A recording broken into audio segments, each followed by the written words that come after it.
नमस्कार बच्चों, आज हम इस वीडियो के अंदर टेंस पढ़ेंगे।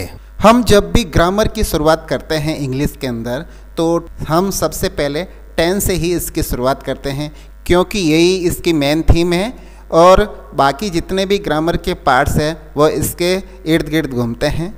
वैसे टेंस का चैप्टर बहुत ही आसान है, लेकिन कई बार ऐसा होता है कि हम इसको इतना लंबा खींच लेते हैं कि लगता है कि ये तो बहुत महामानव की तरह बड़ा होगा, लेकिन ऐसा नहीं है। टेंस के 3 पार्ट होते हैं, प्रेजेंट, पास्ट और फ्यूचर। फिर उसके प्रत्येक के 4-4 पार्ट यानी टोटल 12 पार्ट्स होते हैं और इन 12 पार्ट्स को आप 12 मिनट में पढ़ सकते हैं। आज हम इस वीडियो के अंदर 12 मिनट के अंदर पूरे 12 पार्ट्स आपको बताएंगे। वैसे टेंस बड़े ही मज़ेदार और इंटरेस्टिंग टॉपिक है, लेकिन कई बार इसको क्या करते हैं, पढ़ने में इसके भाव को इतना लंबा चौड़ा करके पढ़ाया जाता है जिससे ये बोरिंग महसूस होता है। आज हम इसके जो 12 पार्ट्स होते हैं उनको 12 मिनट के अंदर आपको बताएंगे। ये वीडियो बहुत ही इंटरेस्टफुल है, आप इसको अंत तक ज़रूर देखें। हमने बहुत मेहनत करके इसको बनाया है, आप इसको अंत तक ज़रूर देखना।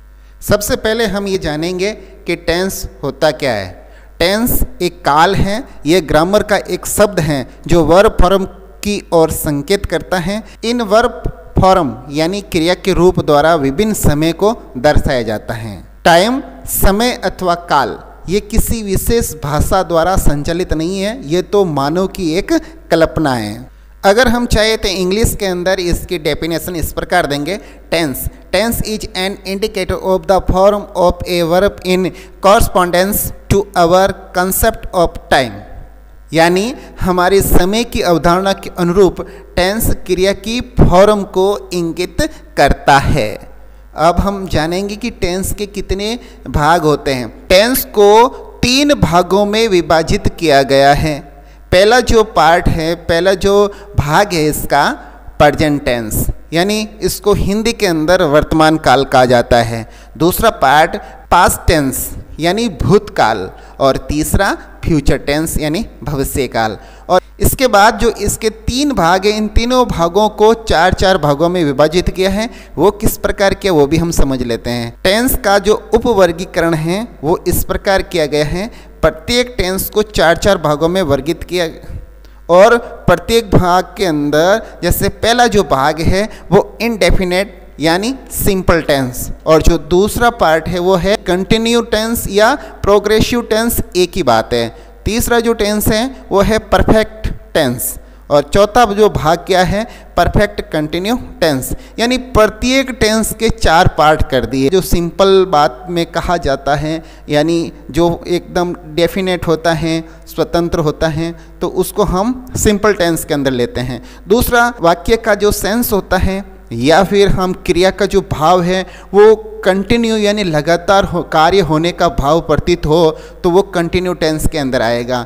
और परफेक्ट टेंस वो कहलाएगा जिसके अंदर कार्य की पूर्णता प्रकट की जाती है, यानी कार्य पूर्ण हो चुका है, कंप्लीट हो चुका है, उसे हम परफेक्ट टेंस के अंदर लेंगे। परफेक्ट कंटिन्यू के अंदर वो पार्ट आएगा जिसके अंदर क्रिया के अंदर ये भाव आपको दर्शाया जाएगा कि अभी कार्य जारी है लेकिन वो पूर्णता की ओर है।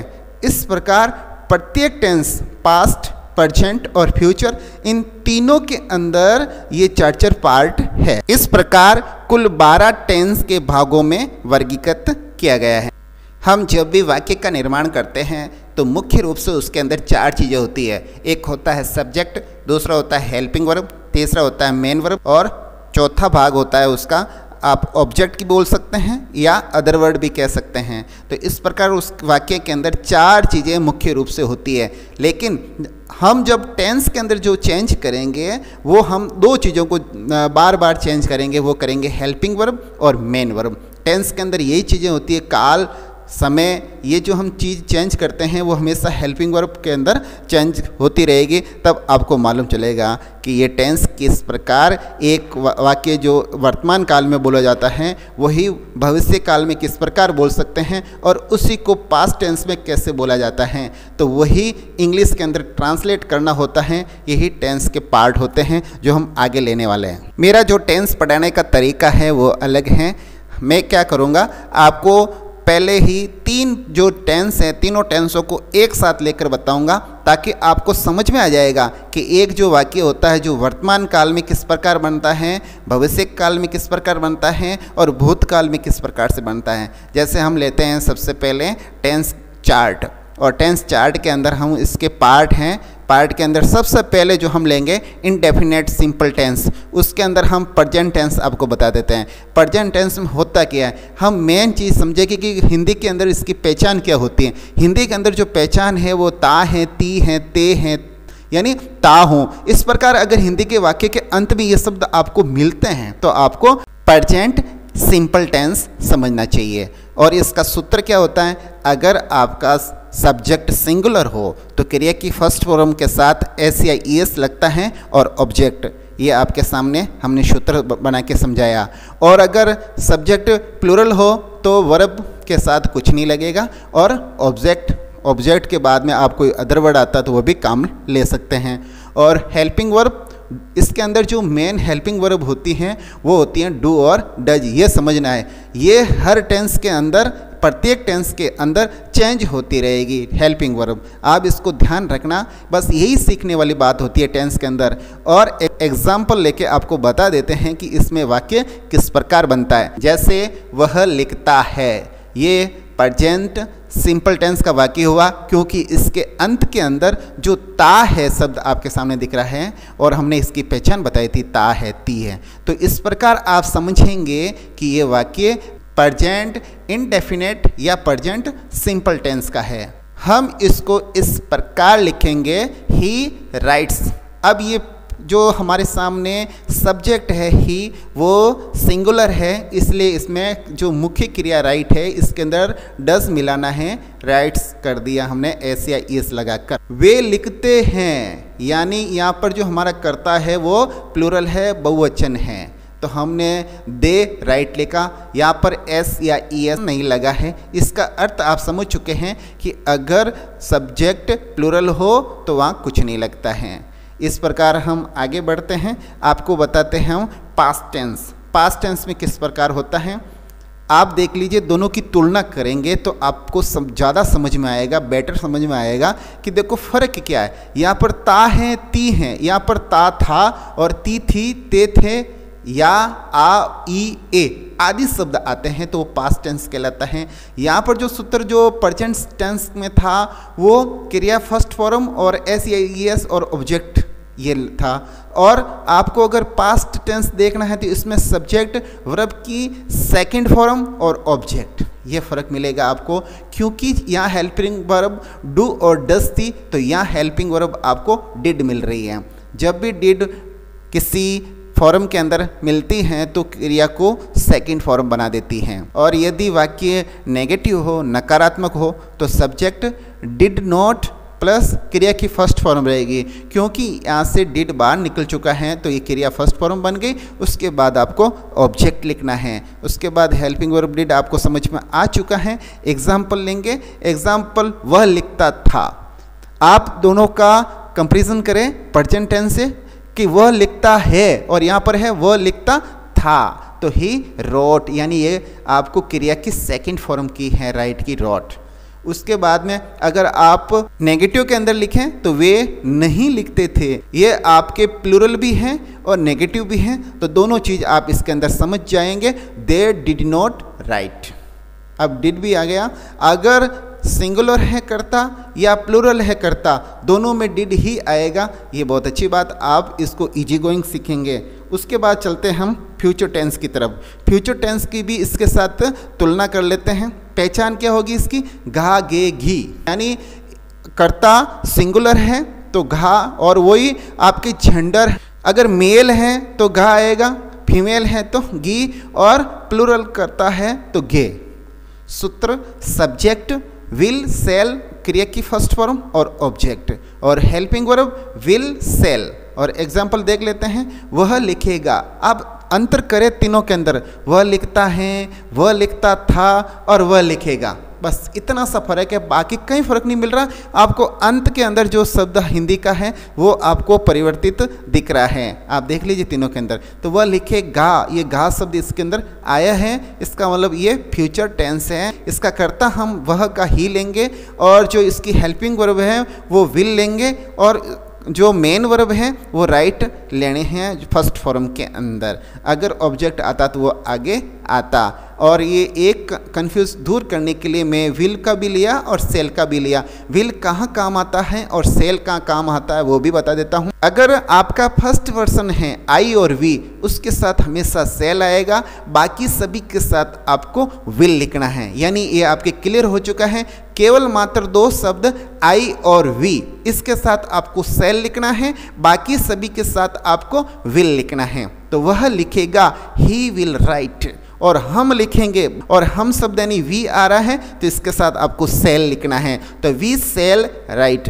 ऐसा नहीं है कि सिंगुलर और प्लूरल के साथ आ रहा है, नहीं, केवल आई और वी के साथ सेल आ रहा है। तो इस प्रकार ये क्लियर हो चुका है। उसके बाद चलते हैं नेक्स्ट, वो आएगा आपका कंटिन्यू या प्रोग्रेसिव टेंस। अब कंटिन्यू में टेंस में क्या फ़र्क है तो हम देख लेते हैं। प्रेजेंट टेंस है, उसके अंदर पहचान है, रहा है, रही है, रहे हैं, रहा हूँ, यानी या है तो है, लेकिन साथ में जो ती शब्द थे वो हट चुके हैं, उसके साथ रहा रही, यानी ये कंटिन्यू भाव बता रहा है, कार्य जारी है ये भाव बता रहा है। तो हमें सब्जेक्ट के साथ इज आर एम और मुख्य क्रिया फर्स्ट फॉर्म उसके साथ हमें आईएनजी लगाना है और ऑब्जेक्ट। उसके बाद हम हेल्पिंग वर्ब समझ लेते हैं।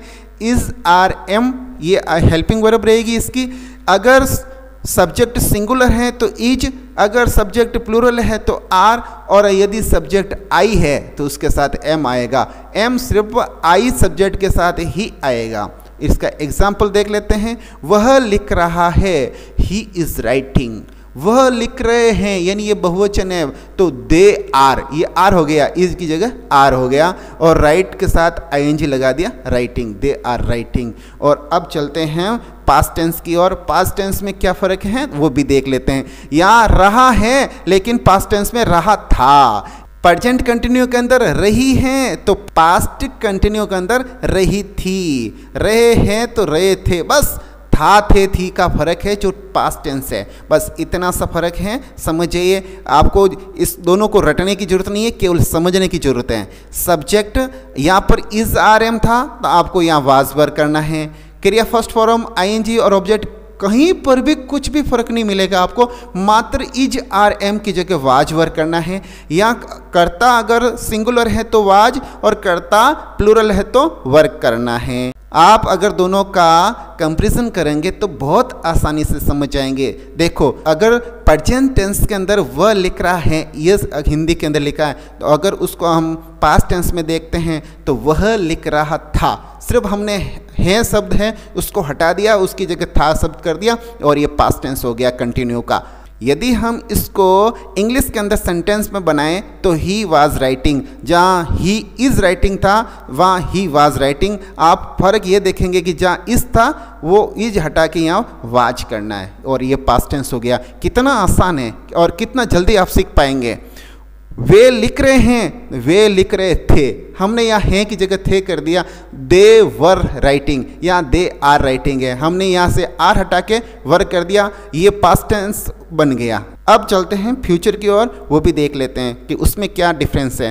पहचान रहा होगा, रही होगी, रहे होंगे, और सूत्र इस प्रकार है। Subject will be, shall be, क्रिया फर्स्ट फॉर्म के साथ आईएनजी और ऑब्जेक्ट। अब फर्क कहाँ है? सिर्फ हेल्पिंग वर्ब में है, विल बी और शैल बी, बस इतना ही फर्क है जहाँ वाज वर्ड था। बाकी वाक्य वही रहेगा, आपको कुछ चेंज नहीं करना पड़ेगा। वह लिख रहा था की जगह हम लिख रहे हैं वह लिख रहा होगा, सिर्फ था हटा दिया और होगा लिख दिया। तो ही विल बी राइटिंग, जहाँ वाज था वाज को हटाकर हमने विल बी कर दिया, ही विल बी राइटिंग। अब आप तीनों टेंसों को एक साथ देखेंगे, he is writing, he was writing और ही विल बी राइटिंग। मात्र जो हेल्पिंग वर्ब है वो चेंज मिल रही है और उसके साथ ये टेंस बदल रहा है। जो अगला पार्ट आएगा वो आएगा परफेक्ट टेंस का। और प्रेजेंट के अंदर हम परफेक्ट टेंस ले रहे हैं। प्रेजेंट परफेक्ट की जो पहचान है वो है चुका है, चुकी हैं, चुके हैं, या चुका हूँ या चुकी हूँ, ऐसे शब्द आपको मिलते हैं तो समझ जाइए वो प्रेजेंट परफेक्ट टेंस है। और उसका सूत्र होगा सब्जेक्ट हैज हैव के साथ क्रिया थर्ड फॉर्म और ऑब्जेक्ट, और उसकी हेल्पिंग वर्ब होगी हैज हैव। और अगर एग्जाम्पल देना चाहते हैं तो वह लिख चुका है, ही हैज़ रिटन, वह इसको इंग्लिश में ही कहेंगे, और कर्ता सिंगुलर होने के कारण हेल्पिंग वर्ब हैज़ आएगी। और जो मेन वर्ब हैं वो राइट का थर्ड फॉर्म रिटन होता है, राइट, रोट और रिटन। इस प्रकार आप ही हैज़ रिटन लिखेंगे। वे एक पत्र लिख चुके हैं, यानी यहाँ पर एक पत्र, यह हमने ऑब्जेक्ट इसके साथ और ले लिया है। तो कर्ता प्लूरल है तो दे, और इसके साथ हैव लगेगा, या हैज और हैव था तो हैव प्लूरल के लिए है, वो हमने ले लिया। रिटन ए लेटर, जो ऑब्जेक्ट था उसको अंत में लिखना है। अब इसको पास्ट टेंस में किस प्रकार लिखें वो हम देख लेते हैं। पहले इसकी पहचान देख लेते हैं। चुका था, देखो चुका है प्रेजेंट में, तो पास्ट में चुका था, सिर्फ आपको है की जगह था करना है, बस ये हो गया पास्ट टेंस। चुका था, चुकी थी, चुके थे। सूत्र है सब्जेक्ट हेड वर्ब की थर्ड फॉर्म और ऑब्जेक्ट। आप सूत्र का भी मिलान करके देख लीजिए कहाँ फर्क मिल रहा है आपको। सिर्फ हैज और हैव था, वहाँ आपको हेड करना है। ये तो इससे भी आसान लग रहा है भाई, इसमें तो सिंगुलर और प्लूरल दोनों का ध्यान रखना पड़ता था। सिंगुलर के साथ हैज और प्लूरल के साथ हैव करना पड़ता था, लेकिन यहाँ पर तो वो भी लफड़ा नहीं है। हमें अगर सिंगुलर और प्लूरल कोई भी सब्जेक्ट मिले हमें हेड लिखना है। कितना आसान है, बहुत ईजी है। हेल्पिंग वर्ब मात्र एक हेड। और एग्जाम्पल, वह एक पत्र लिख चुका था, हमने है की जगह था लिख दिया। He had written a letter. Written देखो इसमें भी मेन वर्ब रिटन, इसमें भी मेन वर्ब रिटन, कोई फर्क नहीं है। आपको सिर्फ हैज की जगह हेड करना। देखो, और हैज और हैव की स्पेलिंग में भी सिर्फ मात्र एक अक्षर का ही अंतर है, HAS की जगह HAD करना है, बस ये हो गया आपका पास्ट परफेक्ट टेंस। वे एक पत्र लिख चुके थे, they had written a letter. यहाँ हमें हैव करना पड़ा था, लेकिन वो यहाँ लपड़ा भी नहीं है, दे हैड रिटन। इस प्रकार आप लिख चुके हैं। अब फ्यूचर टेंस भी देख लेते हैं साथ ही साथ। फ्यूचर टेंस की पहचान चुका होगा, चुकी होगी, चुके होंगे, यानी था की जगह होगा, होगी, ऐसे लिखना है आपको। आप सूत्र देखना चाहते हैं तो विल हैव, सेल हैव और वर्ब की थर्ड फॉर्म और ऑब्जेक्ट। आपको मात्र यहाँ अंतर मिलेगा हेल्पिंग वर्ब के अंदर, विल हैव और सेल हैव करना है। और विल और सेल मैंने बता दिया, आई और वी के साथ सेल हैव करना है, बाकी सभी के साथ विल हैव लिखना है। तो हम इसका एक एग्जाम्पल ले लेते हैं। वह लिख चुका होगा, वह लिख चुका है, और इसको हमने फ्यूचर टेंस के अंदर वह लिख चुका होगा, है की जगह होगा शब्द लिखा है, बस इतना सा फर्क है। अब हम इसको इंग्लिश के अंदर ट्रांसलेट कर लेते हैं। वह शब्द को हम ही लिखेंगे, और ही है वो थर्ड पर्सन है, इसलिए विल शब्द आएगा, तो ही विल हैव रिटन। हम लिख चुके होंगे, हम का मतलब वी, और वी के साथ सेल आएगा, तो वी सेल हैव रिटन। कितना आसान है, बहुत इजी है। आप इसको कंपैरिजन करेंगे तो आपको बहुत आसान लगेगा। अब हम चलते हैं परफेक्ट कंटिन्यू की ओर, और परफेक्ट कंटिन्यू के अंदर हम पहले प्रेजेंट की ओर चलते हैं। ये जो टेंस है ये परफेक्ट और कंटिन्यू दोनों को मिलाकर है। कंटिन्यू का मतलब तो यह होता है कि कार्य अभी जारी है, और परफेक्ट का अर्थ होता है कि कार्य पूर्णता की ओर है। तो ये दोनों अगर मिल जाते हैं तो परफेक्ट कंटिन्यू टेंस, यानी पहचान में आप ऐसे लिखेंगे निश्चित समय और अवधि दे रखी है, और फिर रहा, रही, रहे शब्द हैं। अब रहा, रही तो कंटिन्यू आते हैं, लेकिन अगर उसके अंदर निश्चित समय या उसकी अवधि दे रखी है तो वो परफेक्ट कंटिन्यू टेंस कहलाएगा। अब अगर हम सूत्र की ओर बढ़ते हैं तो सूत्र इस प्रकार है।